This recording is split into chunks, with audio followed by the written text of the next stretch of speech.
This property is located 30 to 45 minutes from the nearest store or the nearest gas station or the nearest town. So it's relatively remote for this part of California.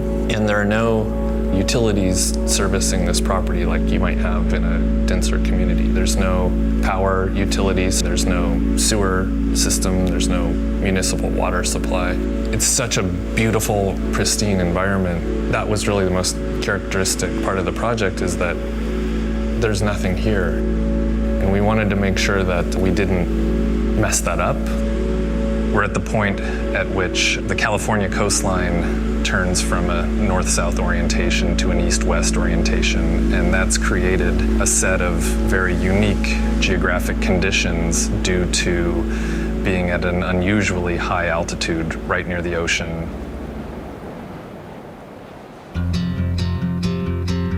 This project is located on a very narrow ridgeline, approximately 15 to 20 degree downward slope, and terminates in a knoll that we're currently sitting on.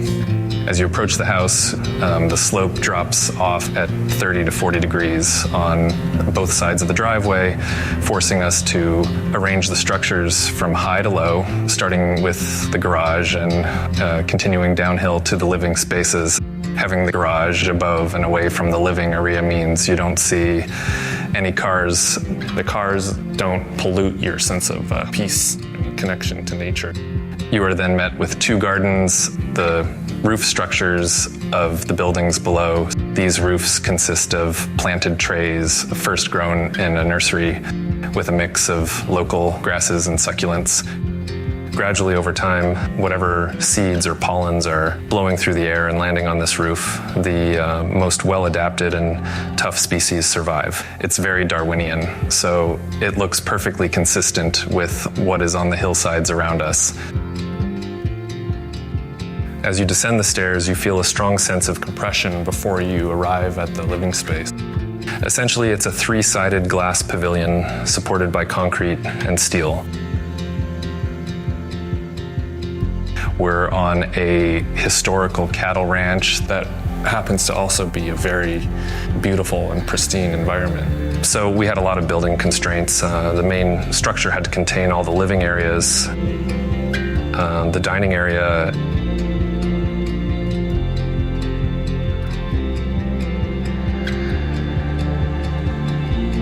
along with a single bedroom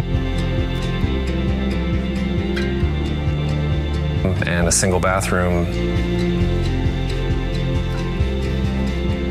These constraints would have been typical of a guest house of that era. The architecture needed to be inspired by the vernacular architecture that's found on a historical cattle ranch. The construction reflects these ideas by referencing the concrete we see on the train trestles up and down the coast here, and rusting steel on the working gates of a cattle ranch. The house also had to be completely off-grid. All the primary utilities are provided and are located on the site. We have a well that provides our water supply. We have a photovoltaic array and battery system that provides all the power needs for the house. We have our own septic system that treats all of the septic that's generated in the project. So we truly are disconnected from any shared utilities. The property at such a high altitude is very exposed to the sun. We put a lot of thought into sun shading and climactic controls. These metal screens were designed to protect this big glass wall from the very low angle sun. One of the goals for the interior was to add warmth.